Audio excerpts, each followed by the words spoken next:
Siyempre, gusto ko maging professional basketball player. Yun naman ang pangarap ng lahat ng basketball player eh.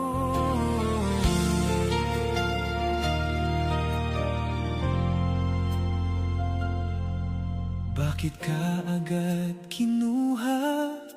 Wala man lang paalam sa mundong puno ng alaala at sandaling iniingatan. Rene Baterbonia, mabuting batang minahal. Sa bawat taong nakilala ka, puso'y iyong pinasaya, iniwan. Hinahangaan ka ng lahat sa simpleng kabutihan. Sa bawat ngiting binibigay mo, may lunas sa kalungkutan. Tahimik kang lumisan, parang hanging dumaan lang. Ngunit sakit ng pagkawala mo'y di madaling mapawi kailanman. Ako sa Agusan din sur sa Talakugon. Ang saya, hindi ko naman nakakalain na ang lahat ay nagluluksa sa pinagandaan din namin to last year pa lang po sa Manila sa Admu University. Luhay umaagos, damdamin ay puno work hard lang palagi. Di yan binibigay, kinukuha yan. Rene Baterbonia, ikaw ay aming mamahalin magpakailanman. Sa puso't isipan, pangalan mo'y di mawawala kailanman.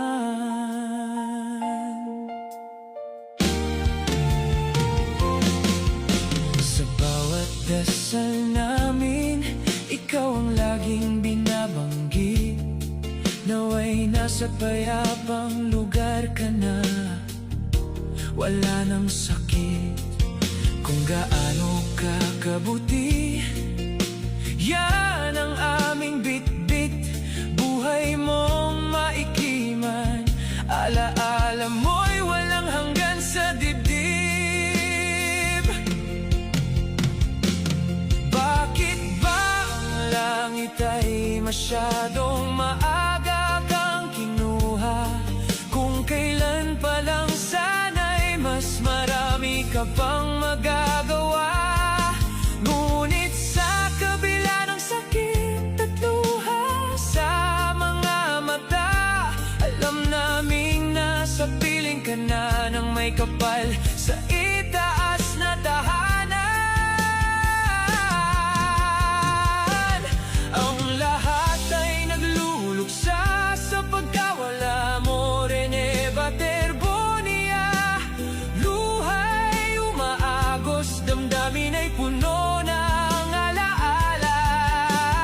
Rene Baterbonia, ikaw ay aming mamahalin magpakailanman. Sa puso't isipan, pangalan mo'y di mawawala kailanman. Pahinga ka na, Rene Baterbonia. Sa piling ng langit, ang iyong kabutihan ay aming dadalhin hanggang sa huling sandali. Hanggang sa muli nating pagkikita sa dulo ng walang hanggan. Ikaw ay mahalaga, ikaw ay kailanman di makakalimutan.